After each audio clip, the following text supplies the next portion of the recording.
प्यारे बच्चों, आपका बहुत बहुत स्वागत है। मैं डॉक्टर वीना शर्मा वीना की वाणी चैनल में आपका स्वागत करती हूँ। आज मैं लेकर आई हूँ कक्षा 9 की क्षितिज पुस्तिका से ग्रामश्री कविता। कवि हैं सुमित्रानंदन पंत, छायावादी कवि हैं और गांव की सुंदरता का इतना मनोहारी वर्णन इस कविता में कवि ने किया है कि अपने आप ही ग्रामीण सुंदरता की ओर हमारा मन खिंचा चला जाता है। कविता शुरू करती हूँ। ग्रामश्री। फैली खेतों में दूर तलक मखमल की कोमल हरियाली, लिपटी जिससे रवि के किरणें चांदी की सी उजली जाली। कवि चारों ओर दूर दूर तक देखते हैं कि खेतों में सुंदर मखमल के समान कोमल हरियाली खिली हुई है। हर खेत में सुंदर फसल हो रही है। लिपटी जिससे रवि की किरणें और सूर्य का प्रकाश और उस हरियाली से ऐसा लिपटा है मानो चांदी की सी वो जाली बना रहा है। और चांदी सी जाली कैसे बन जाएगी? क्योंकि आप देखते हैं फसलें एक क्रम में लगाई जाती हैं, एक लाइन में लगाई जाती हैं और जब उस पर सूर्य का प्रकाश भी सीधी रेखा में चलता है तो जब उस पर किरणें पड़ेंगी तो सीधी रेखा में चलने के कारण वो एक जाली जैसा बना लेती हैं। तिनकों के हरे हरे तन पर, यहाँ पर कवि ने तिनकों का मानवीकरण किया है और उनके हरे हरे शरीर पर हिल हरित रुधिर रहा है झलक, जैसे हरे रंग का खून झलकता हुआ दिखाई दे रहा है।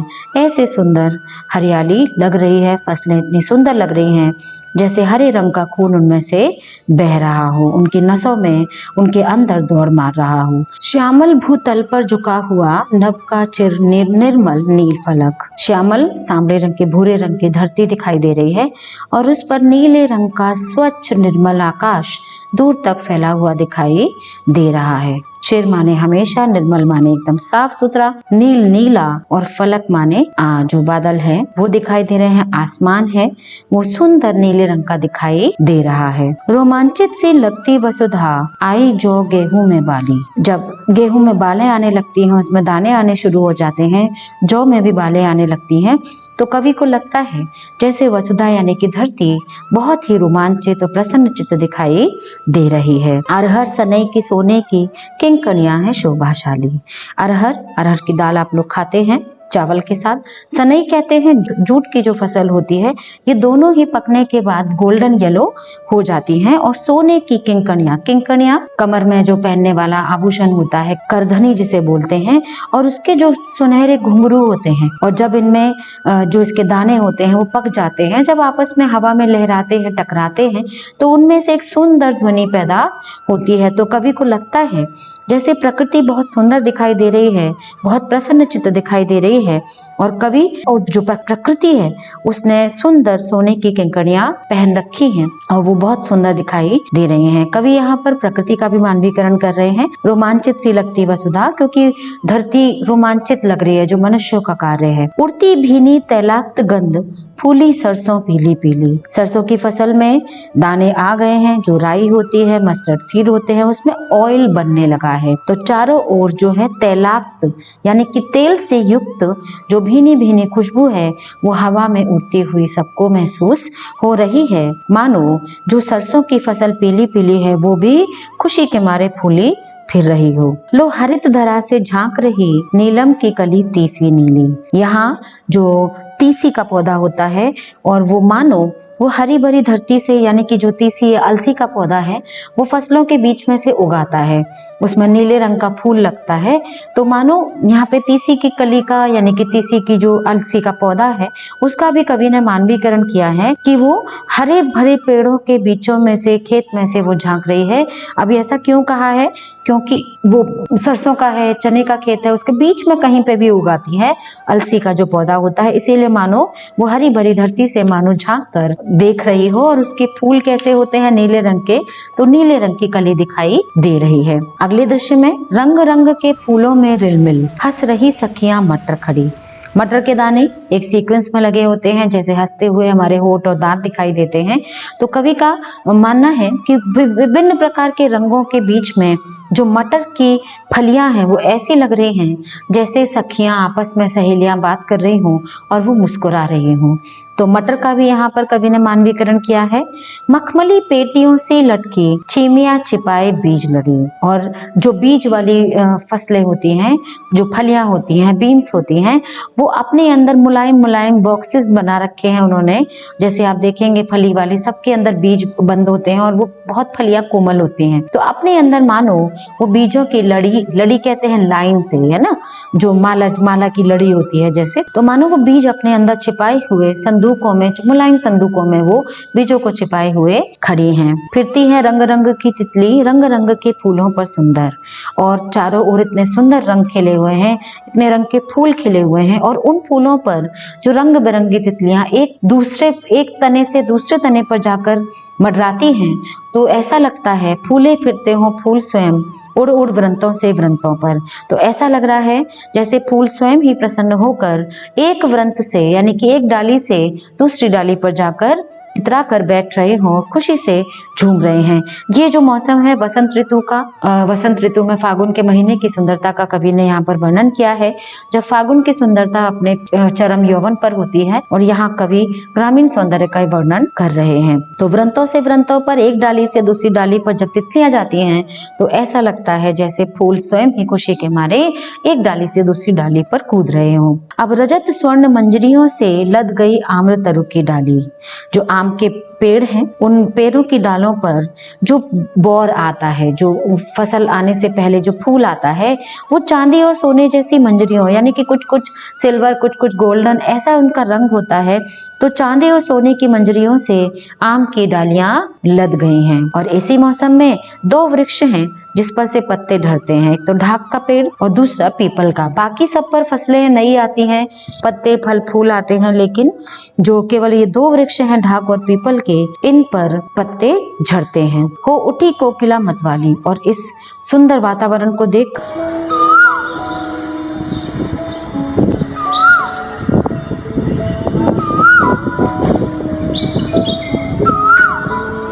पर मानो कोयल भी मतवाली हो गई है। बहुत ही सुंदर वातावरण दिखाई दे रहा है, कोयल कूक रही है चारों ओर, मानो वो प्रकृति के सौंदर्य से बहुत प्रसन्न हो। महके कटहल भी पेड़ों पर आ चुके हैं। मुकुलित जामुन, यानी कि जामुन भी खिलने लगे हैं, जामुन भी अब उगने लगे हैं। जंगल में झरबेरी झूली, यानी कि फागुन का प्रभाव शहरों में ही नहीं, ग्रामीण संस्कृति में भी नहीं, बल्कि जो जंगल हैं, जो झाड़ीदार पेड़ हैं, वो भी, उन झाड़ियों पर भी फसलें आई हुई हैं। और जो छोटे छोटे झरबेरी के बेर होते हैं, उन जंगलों में झरबेरी पर भी बेर झूलने लगे हैं। फूले आड़ू नींबू दाड़िम, और आड़ू के वृक्ष पर आड़ू आ गए हैं, नींबू के वृक्ष पर नींबू लग गए हैं, और दाड़िम कहते हैं अनार को, और अनार के वृक्ष पर, पेड़ पर भी अनार आ गए हैं। आलू गोभी बैंगन मूली, और सब्जियों की क्यारियों में आलू गोभी बैंगन, जो सर्दियों की सब्जियां हैं, वो भी खिली हुई दिखाई दे रही हैं, वो भी उगाए हैं। पीले मीठे अमरूदों में अब लाल लाल चित्तियां पड़ी। जो अमरूद हैं वो पक गए हैं और उनमें लाल लाल के दाने दाग जैसे बन गए हैं, जो आप पके अमरूद पर देखते होंगे, रेडिश बिंदियां सी पड़ी हुई होती हैं। पक गए सुनहले मधुर बेर, और जो बेर हैं वो भी पककर तैयार हो गए हैं, पक के वो भी सुनहरे हो गए हैं। आंवली से तरु की डाल जड़ी, आंवले के वृक्ष को आप कभी देखेंगे तो देखिएगा, आंवला जब आता है तो पूरी डालियां ऐसे पट जाती हैं कि मानो उसमें जगह भी, एक उंगली रखने की भी जगह ना बची हो। तो ऐसे ही आंवले से पेड़ों की डाल भी जड़ गई हैं, इतने आंवले पेड़ों पर दिखाई दे रहे हैं। लह लह पालक भी खेतों में लहलहा रहा है, और मह मह धनिया की महक भी चारों ओर हवा में उड़ रही है, यानी कि धनिया भी महकने लगा है। लौकी और सेम फली फूली, जो बेल वाले पौधे हैं उन बेलों पर लौकी आ गई है, और सेम की बेलों पर सेम की फलियां लग गई हैं। मखमली टमाटर हुए लाल, टमाटर भी पककर कैसे हो गए हैं, लाल दिखाई दे रहे हैं। और मिर्चों की बड़ी हरी थैली, सर्दियों की ये शुरुआत होती है। सर्दियों के मौसम में आपने देखा होगा कि अचार वाली बड़ी बड़ी मोटी मिर्चें आती हैं, लाल और हरे रंग की, कुछ लाल और हरी भी होती हैं, कुछ पूरी लाल होती हैं, कुछ पूरी हरी होती हैं, तीखी कम होती हैं, और उनका अचार पड़ता है। तो उन मिर्चों के जो खेत हैं उनमें बड़ी बड़ी थैली लटकी हुई दिखाई दे रही हैं। अगले हमारे काव्यांश में जो गंगा के किनारे के तट की सुंदरता है, कवि यहाँ पर उस तट की सुंदरता का वर्णन कर रहे हैं कि बालू के सांपों से अंकित गंगा की सतरंगी रेती, हवा से बालू जो सैंड है गंगा के किनारे की, उस पर सांप जैसी आकृति बन जाती है और उस पे जो 7 रंग का प्रकाश उस रेत में चमकता हुआ दिखाई दे रहा है। क्यों? क्योंकि उसमें अभ्रक होता है और वो सिल्वर पार्टिकल्स कुछ होते हैं, उस पर सूर्य का प्रकाश जब पड़ता है तो आप जानते हैं सूर्य की किरणों में 7 रंग होते हैं, आसमानी, हरा, पीला, नारंगी, लाल, बैंगनी और नीला। आसमानी, हरा, पीला, नारंगी और लाल, ये जो रंग हैं ये दिखाई देने लगते हैं और सुंदर लगती सरपत छाई। सांप के रेंगने से जो आकृति बनती है वो हवा से गंगा के तट की जो रेती है उसमें बन गई है ऐसी आकृति, और वो आकृति बहुत सुंदर दिखाई दे रही है। तट पर तरबूजों की खेती, गंगा किनारे या नदी किनारे जो फसलें होती हैं, तरबूज, खरबूज, खीरे, ये सब फसलें वहां दिखाई दे रही हैं और तट पर यानी कि गंगा के तट पर तरबूजों की खेती भी दिखाई दे रही है। अंगुली की कंघी से बगुले, और जो बगुले हैं वो एक टांग पे खड़े हैं अपने शिकार के इंतजार में, मछली आएगी तो उसे पकड़ लेंगे, और उनके माथे पर जैसे मोर की कलंगी होती है ऐसी बगुलों की भी कलंगी होती है, तो वो एक हाथ उठाकर अपनी उस कलंगी को काट रहा है, तो ऐसा लग रहा है जैसे हाथ की कंघी से वो अपनी कलंगी को संवार रहा हो।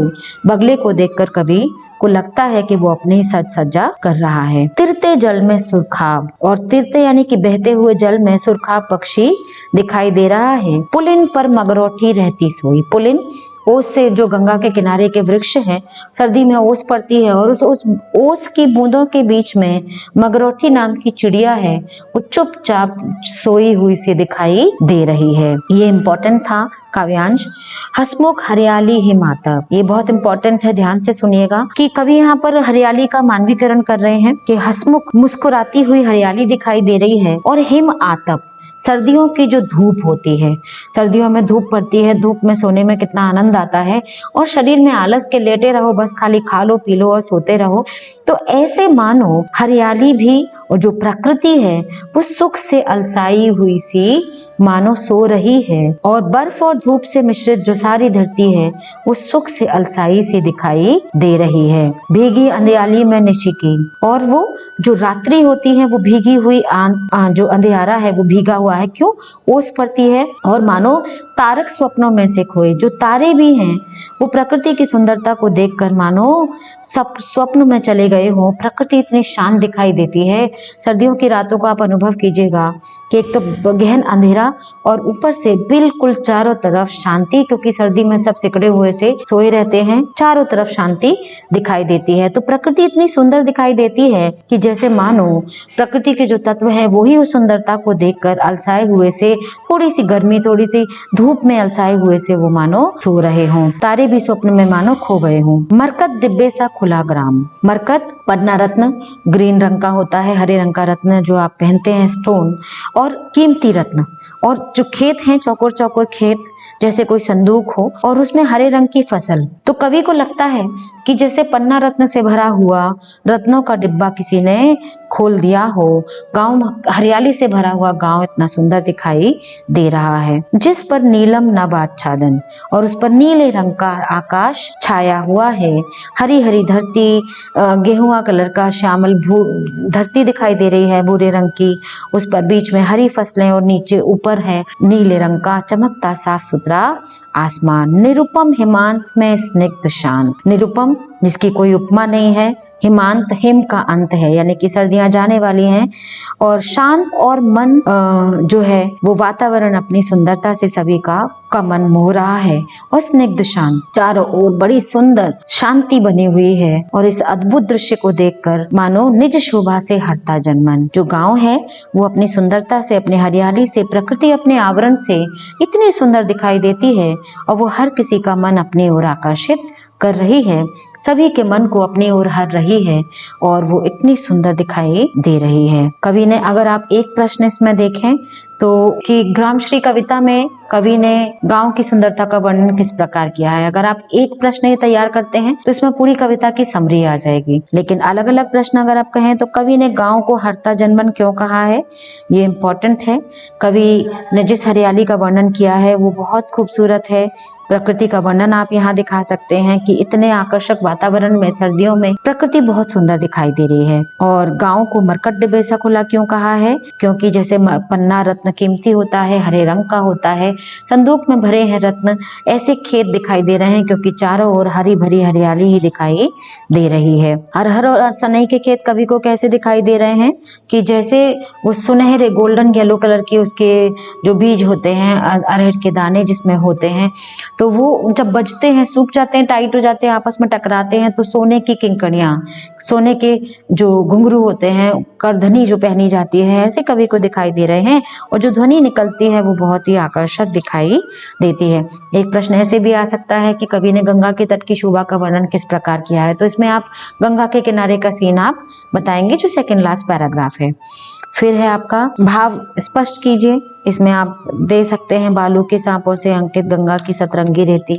इसमें मानवीकरण अलंकार है, विशेष ध्यान रखिएगा। कवि ने यहाँ पर मानवीकरण अलंकार का प्रयोग किया है प्रकृति का, और वो अपनी सुंदरता से चारों ओर इतना खूबसूरत वातावरण है कि कवि उस सुंदरता को देखे बगैर नहीं रह पा रहे, और वो सुंदरता सबका ध्यान अपनी ओर आकर्षित कर रही है। उम्मीद है आपको व्याख्या समझ आई होगी।